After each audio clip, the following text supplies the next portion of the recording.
할렐루야. 아멘. 감사합니다. 오늘 내 모든 것을 주께 할렐루야 귀한 찬양 너무 감사합니다. 우리의 삶 가운데 늘 이러한 모습으로 내 모든 것을 주께 드림을 통해서 하나님이 더 많은 것을 채워주심을 통해 이 땅에 승리하며 나아가는 우리 모든 주님의 자녀가 되시길 간절히 축원합니다. 저는 그대로인데 들려오는 음성 귀의 소리가 좀 다르시지요? 네, 기도를 많이 해서 목이 쉬었다 이렇게 이해를 하시면 은혜가 배가 되실 것 같고요.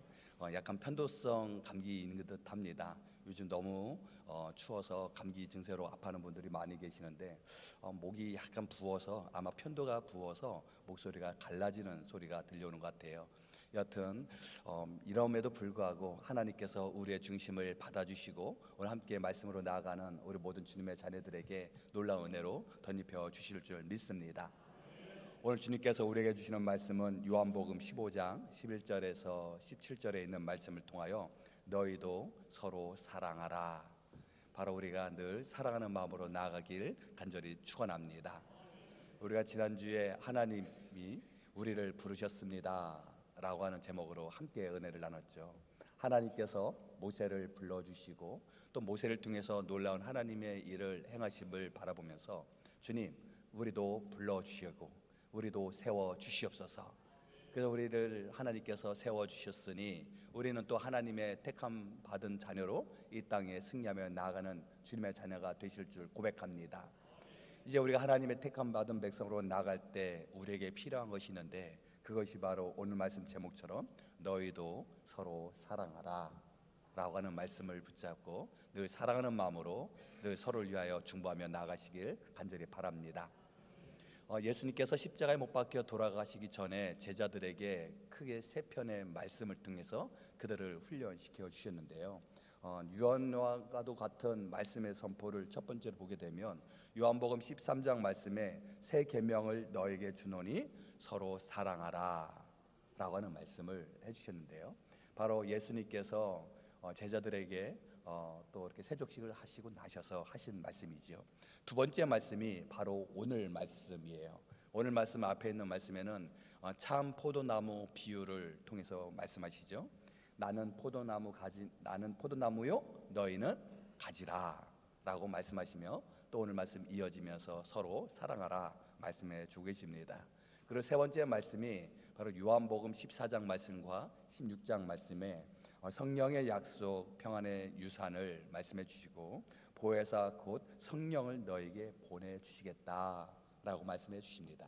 그러니까 예수님께서 제자들에게 십자가 못 박혀 돌아가시기 전에 세 번의 유언과도 같은 설교 말씀 안에는 서로 사랑하라, 그리고 내 안에 거하라, 그리고 성령 안에서 평안하라 라고 말씀해 주셨습니다.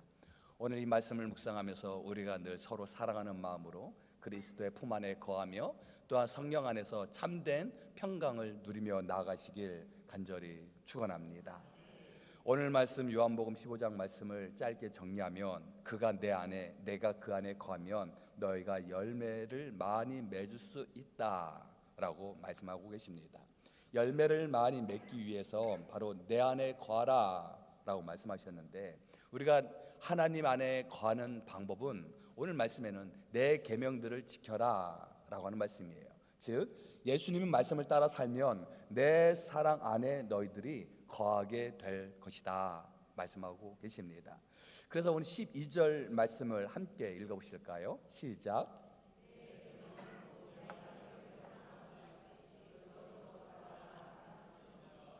아멘. 내 계명은 내가 너희를 사랑한 것 같이 너희도 서로 어떻게 하라고요? 사랑하라 말씀해 주고 계십니다.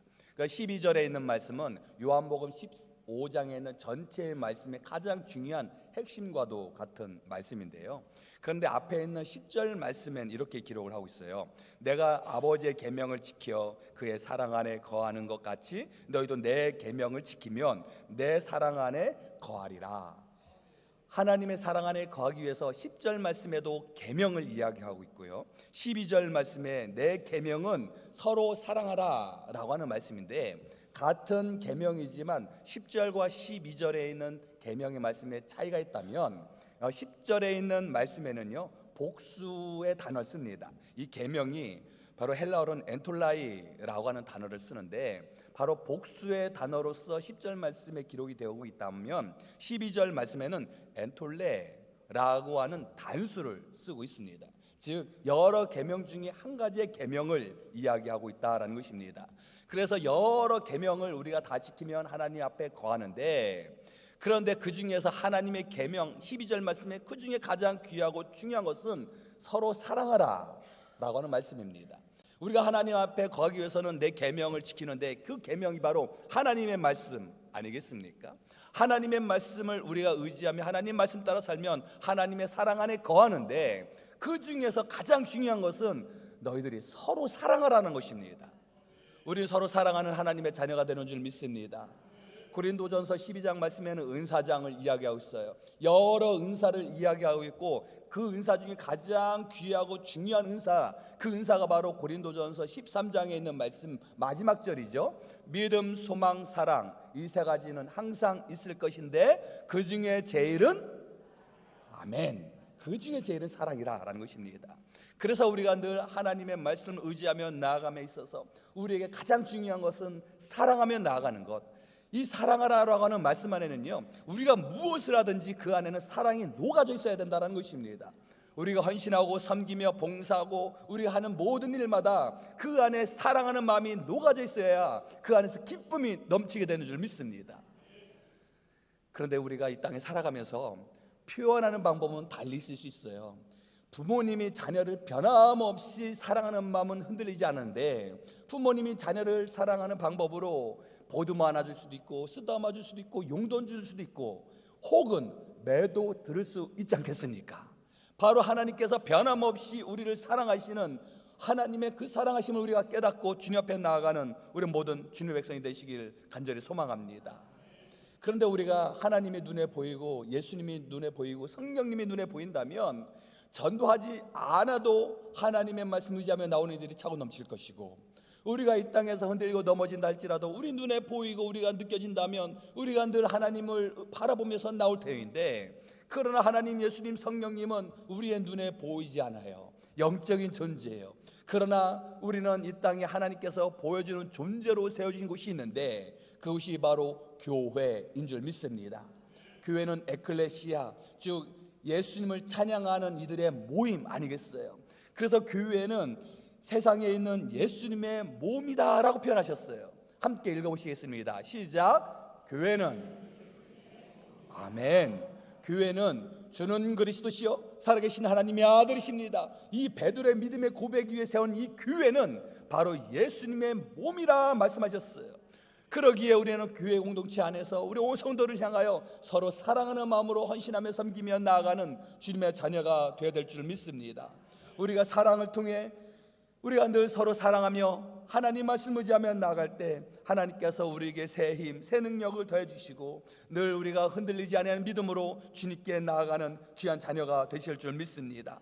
나를 사랑하는 자가 내 계명을 지킬 것이라 말씀하셨는데, 함께 화면을 통해서 함께 읽어보시겠습니다. 새 계명을 너에게 주노니 서로 사랑하라. 아멘. 새 계명을 너에게 줄 터인데, 그 계명이 무엇이냐면 서로 사랑하라는 것입니다. 우리가 서로 사랑할 때 놀라운 하나님의 역사를 이루는 줄 믿습니다. 우리가 헌신의 자리, 봉사의 자리, 기쁨의 자리, 혹은 연단의 자리에 있다 할지라도 하나님의 사랑을 바라보며 나갈 때 우리는 흔들리지 아니하고 주님의 십자가를 바라보며 승리하는 주님의 자녀가 되실 줄 믿습니다. 베드로가 예수님께 질문하죠. 예수님, 형제가 내게 죄를 범하면 몇 번이나 용서하여 주리까? 7번까지 하오리까? 라고 질문해요. 7번까지 용서하면 되겠습니까? 라고 하는 것이죠. 당시에는 우리나라도 3-3번 이야기하지만 3번은 완전수, 큰 수를 이야기합니다. 그런데 3번보다 7번이면 더 큰 수 아니겠습니까? 나에게 죄를 지은 자가 있는데 그를 위해서 한 7번이면 되겠습니까? 라고 하는 이 질문 속에 예수님께서는 마태복음 18장 22절 말씀에 7번뿐만이 아니라 70번씩 7번까지라도 용서해줘라 라고 말씀하십니다. 우리 어렸을 때 성경 퀴즈 문제 많이 냈습니다. 바로 예수님께서 몇 번 용서를 하라고 말씀하셨을까요? 하면서 7번씩 70번이요, 70번씩 7번이요, 또 7번씩 7번이요, 뭐 이렇게 문제를 냈던 것 기억나시는가요? 아마도 마음으로 끄덕거리는 분은 어렸을 때 신앙생활 잘하신 분입니다. 분명한 말씀은 7번뿐만이 아니라 70번씩 7번이라도 용서해줘라 라는 거예요. 70 곱하기 7 490번을 용서해줘라 라고 하는 의미가 아니라 모든 것을 내놓고 용서하라는 것입니다. 그 용서하는 그 하나님의 마음을 헤아리면 우리는 하나님의 뜻 가운데 우리 사랑하는 이웃들을 위해서 진정으로 마음으로 용서할 수 있는 줄 믿습니다. 부모님이 자녀가 죄를 지었으면 몇 번을 용서할 수 있을까요? 그것은 용서에 대한 개념을 넘어서 내 자녀가 죄를 지으면 부모님이 더 아파하고 그의 죄값이라도 내가 받고 싶어하는 것이 어머니 아버지의 마음 아니겠습니까? 내 자녀를 몇 번이나 용서할 수 있을까요? 그것은 내 자녀가 온전하게만 된다면 모든 죄값은 내가 짊어지고 내가 모든 것을 감당하겠노라 라고 하는 마음이 부모님의 마음 아니겠습니까? 바로 우리가 이런 믿음의 모습으로 하나님 앞에 나아가고 이렇게 하나님께서 우리를 용서해 주셨사오니 감사합니다. 바로 우리가 서로 사랑하기 위해서 가장 필요한 것이 먼저 그를 용서하는 마음이 있어야 될 줄 믿습니다. 진정으로 용서하기 위해서는 그 안에 진정된 사랑이 녹아져 있어야 될 줄 믿습니다. 그래서 우리가 어떤 일을 행함에 있어서 우리가 그를 용서하고 사랑하는 마음이 있을 때 더 놀라운 일을 행하게 되는 줄 믿습니다. 오늘은 특별히 해외 선교 주일입니다. 복음을 들고 저 불모지 땅에 나가는 선교사님들이 가장 먼저 가져야 될 것은 그 민족을 사랑하는 마음을 가져야 되는 거예요. 사랑하는 마음을 가져야 했을 때 내가 헌신하고 섬길 때 그 안에서 귀한 열매를 맺을 수 있지 않겠습니까? 1866년도 9월 4일에 제너럴 셔머노가 저 대동강에 진입을 했었을 때 평양성을 지키던 병사들과 백성들이 저 제너럴 셔머노를 공격해서 화염에 휩싸이게 했습니다. 그때 이 배에 타고 있었던 통역관이 바로 토마스 선교사님이셨어요. 이때 토마스 선교사님이 그때 화염 속에서 생을 마쳤는데요.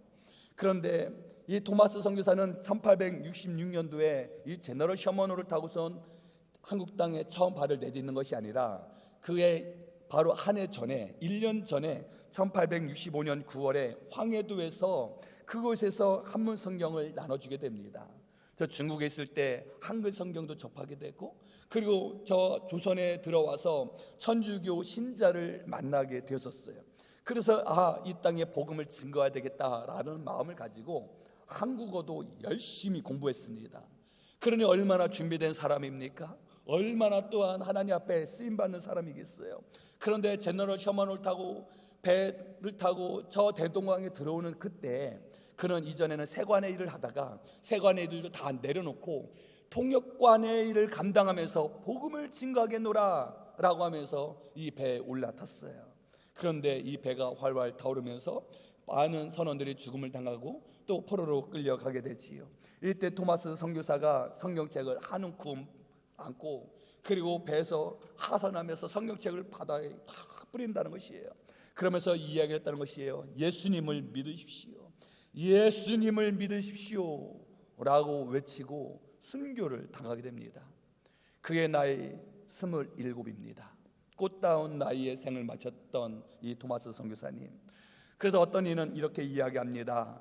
거룩한 낭비의 순교 아닌가? 아니 열매도 맺지 못하고 아니 어떤 결실도 보지 못하는 그 안타까움의 모습 얼마나 하나님 얼마나 속상할까요? 하면서 마음 아파하겠지만 그러나 시간이 지나서 그를 바라보면서 우리는 하나님의 역사심을 깨닫게 되는데요. 당시에 제너럴 셔먼호를 구경하며 나왔던 많은 사람들 중에 한 사람이 11살이었던 소년 채치량이라는 소년이 있었다는 것이에요.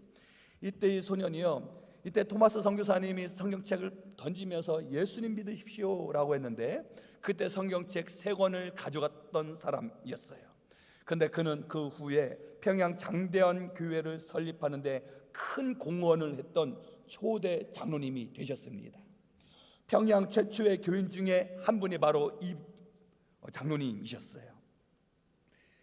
그때 당시에 성경책을 던지면서 외쳤는데 이때 박영식이라고 하는 한 사람이 있었는데요. 그 사람이 성경책을 가지고 집으로 가지고 갔다는 거예요.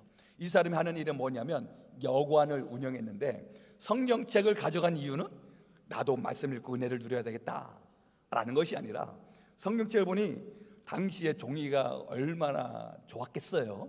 성경책을 보니까 너무 종이가 좋아서 한 장 한 장 찢어서 문풍지에 바르고 벽지로서 썼다라는 것입니다.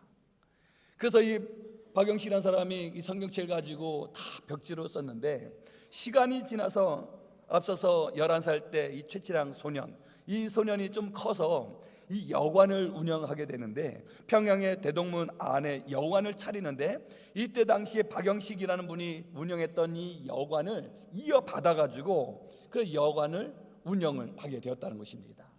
그런데 시간이 지나서 복음을 전하기 위해서 평양에 방문했던 마포삼리열 선교사님, 이 마포삼리열 선교사님은 그 후에 평양에 교회를 세우게 되고, 그리고 이 평양의 장대한 교회를 중심으로 대부흥 운동을 일으켰던 아주 귀한 분이셨어요. 이 마포삼리열 선교사님과 그 일행이 여관집에 머물러서 생활하게 되는데, 벽에 보니 무엇이 있어요? 성경책이 붙여져 있는 건 아니겠어요? 그래서 너무너무 감격스러워서 바로 이곳을 예배처소로 삼자 해서 그곳에서 예배처소로 삼고 그곳에서 예배를 드리게 되고, 이때 여관을 운영했던, 당시에는 예수님의 예자도 몰랐던 이 최치량, 복음을 받아들이고, 그리고 이 최치량 이분이 이 널다리골에 있는 황공대라고 하는 분이 집을 구입을 해서 이제 교회를 세우게 됩니다.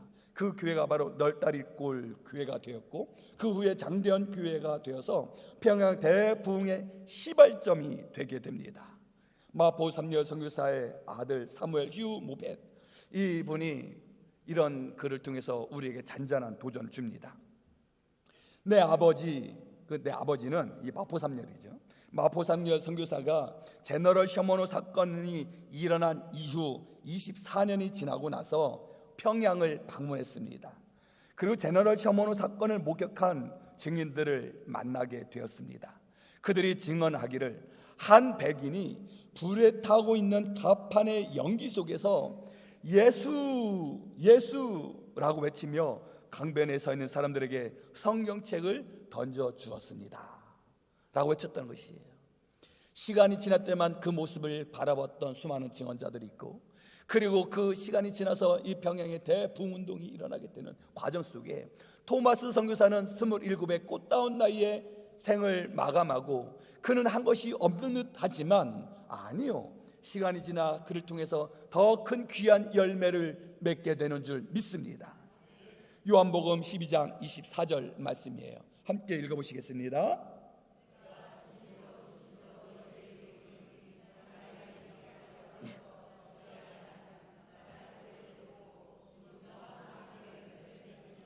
아멘.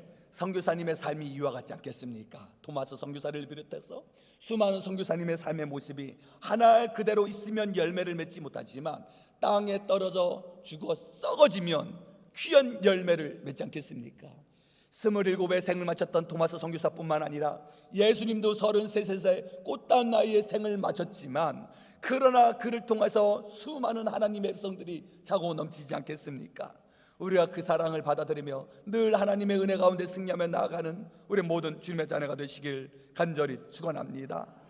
오늘 이어지는 13절 말씀에 사람이 친구를 위하여 자기 목숨을 버리면 이보다 더 큰 사랑이 없나니, 즉 우리는 서로 사랑하라 말씀하시는데, 사람이 친구를 위하여 내 목숨까지도 내어주면 이보다 더 큰 사랑이 없다 말씀하셨어요. 2000년 전에 예수님이 십자가에 못 박혀 돌아가셨을 때 바로 친구가 되는 우리를 위하여 돌아가신 줄 믿습니다. 예수님은 12명의 제자들과의 관계 속에 그들을 친구로 삼아 주신 줄 믿습니다. 제자와 스승의 관계, 그리고 주인과 종의 관계는 좀 달라요. 스승은 일방적인 교육을, 제자는 받아들이고, 그리고 주인은 명령하면 종은 그대로 따르는 사람이지만 친구와의 관계는 달라요. 친구와의 관계는 그의 아픔이 나의 아픔이고, 그의 기쁨이 나의 기쁨이고, 그의 생각과 그의 뜻을 서로 알아가는 것이 바로 친구 아니겠습니까? 그래서 우리는 이 세상에서 그런 이야기를 많이 합니다. 우리가 정말 마음을 나눌 수 있는 친구 단 3사람만 있다고 한다면 그는 성공한 것이다. 그런데 요즘 세상이 많이 팍팍해졌잖아요. 내 마음을 나눌 수 있는 단 한 사람의 친구만 있다고 한다면 우리 어찌 보면 이 세상에서 승리하는 사람 아닐까요?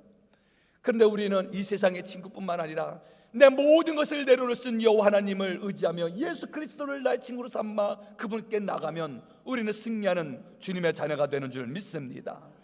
14절에 있는 말씀이에요. 함께 읽어보시겠습니다.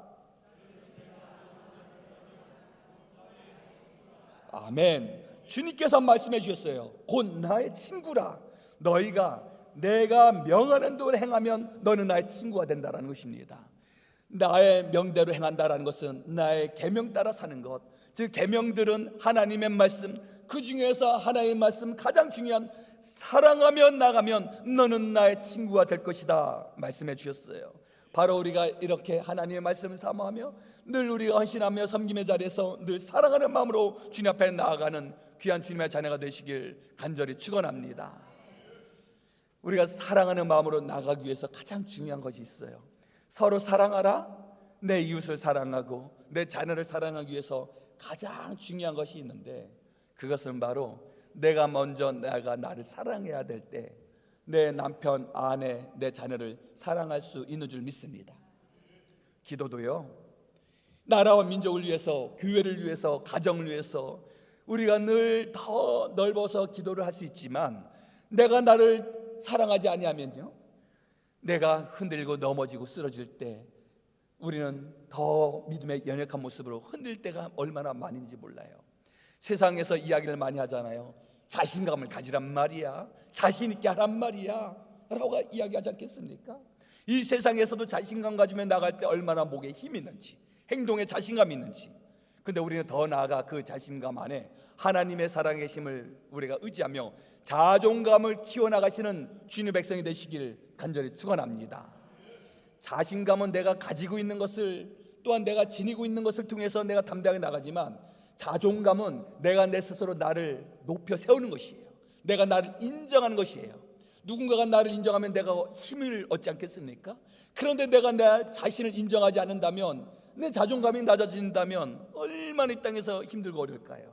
그래서 우리에게 늘 자존감을 세워서 이 땅에서 자신 있게 승리하며 나아가시길 간절히 축원합니다. 그래서 우리 스스로 내 스스로를 축복해 주는 거예요. 상담학에서 그런 얘기를 하잖아요. 내 자신을 세우기 위해서 내 자신을 이렇게 축복해 줘야 된다고요. 한번 축복해 주실까요? 자신의 이름을 가지고요. 동경아 사랑해, 동경아 자존감을 가져라, 동경아 축복해. 한번 해보시겠습니다. 시작. 동경아 사랑해, 동경아 축복해, 동경아 사랑한다. 근데 거기에 제 이름은 안 되고요. 네, 내 스스로를 사랑하는 마음으로 자존감을 키우시길 바랍니다. 내가 내 자존감을 높일 때, 주변에 있는 환경 여건이 흔들릴 때 우리는 흔들리지 않는다는 것입니다. 물질 어려움이 있다 할지라도 흔들리지 않는다는 것입니다. 아니, 토마스 선교사처럼 생을 마친다 할지라도 그의 영혼이 하나님의 나라이마니 그는 흔들리지 아니하는 줄 믿습니다. 내가 흔들리지 아니하는 자존감을 가질 때 내 사랑하는 남편, 아내를 위하여 기도할 수 있고 그를 사랑할 수 있어요. 내 자녀를 사랑할 수 있다는 것입니다. 더 나아가 우리 교회 공동체, 우리 교우들을 위하여 사랑할 수 있는 마음을 갖게 될 줄 믿습니다. 제가 사랑하는 마음으로 나갈 때 우리 또한 기도할 수 있는 것 아니겠습니까? 자존감을 높여 세우는 것 또한 우리에게 기도의 모습도 마찬가지예요. 내가 먼저 내 자신을 위해서 기도하여 주님 말씀 따라 살게 해주시고, 내가 나를 위하여 기도함을 통해서 말씀으로 경고히 나갈 때 더불어서 내가 내 가정을 위해서, 지역을 위해서, 또한 우리 교회를 위해서, 세계의 복음화를 위해서 지경을 넓혀갈 수 있는 줄 믿습니다. 아무리 지경이 넓혀지더라도 내 안에 내가 흔들리면 그것은 의미가 없는 것 아니겠습니까? 주님, 지경을 넓힐 수 있도록 내 안에 믿음을 견고케 하여 주셔서, 내 안에 성령님 임하여 주셔서 내가 나를 사랑하게 하여 주시고, 더 나아가 서로 사랑하며 나아가는 주님의 자녀가 되게 해달라고 늘 기도하며 나가시길 간절히 축원합니다. 그랬을 때 비로소 더 나아가 우리가 하나님을 자랑하며 하나님을 사랑하고 예수님을 사랑하게 될 줄 믿습니다. 그런데 우리가 예수님을 사랑한다 고백하는 데 있어서 우리가 선택하여 예수님을 택하여 사랑 고백하는 것이 아니라 먼저 하나님이 우리를 택하여 주셔서 우리를 자녀 삼아 주신 줄 믿습니다. 세상 사람들과 이야기 속에 너 뭐 믿어? 너 예수님 믿어? 너 뭐 믿어? 하면서 종교에 대한 이야기를 할 때 마치 우리가 종교를 믿는 판단을 내 스스로 한다라고 생각할 때가 있잖아요. 아, 너가 세상에서 이야기해요. 너가 예수님을 택하여 믿는 거구나. 너가 불교를 택하여 그렇게 너가 둘째의 삶을 사는구나. 이렇게 이야기할 때 사람들이 종교를 택한다고 여기는 것이에요.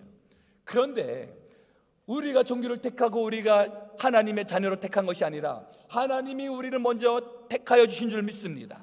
하나님이 우리를 자녀 삼아 주신 줄 믿습니다. 하나님이 우리를 자녀 삼아 주셔서 우리에게 은혜를 부어 주신 줄 믿습니다. 오늘 말씀 16절 말씀이에요. 함께 읽어보시겠어요? 16절 말씀에 너희가 나를 택하여, 시작.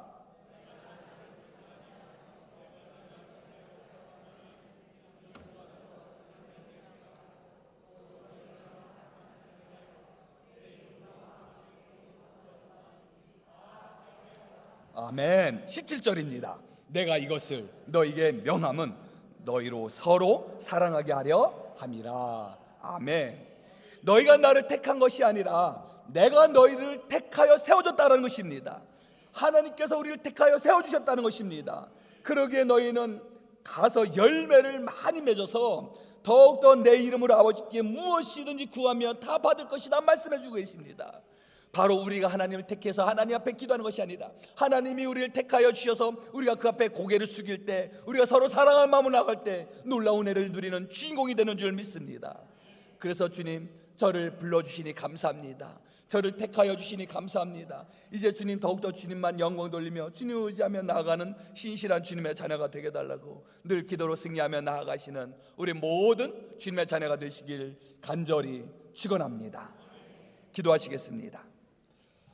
고통과 시련이 우리에게 다가오고 어려움이 우리에게 다가온다 할지라도 우리는 결코 하나님의 그 크신 사랑하심을 내려놓을 수 없고 또 하나님의 그 사랑을 바라보며 또한 내 이웃을 향하여 간절히 기도하는 하나님의 백성인 줄 믿사오니 주님, 택함 받은 저희들을 축복하여 주셔서 내가 내 자신을 먼저 사랑하고 내 가정을 사랑하며 서로 사랑함을 통하여 주님 맡은 귀한 직분과 사명을 잘 감당하며 이 땅에서도 승리하며 하나님의 나라에 거하는 주님의 자녀가 되게 하여 주시옵소서.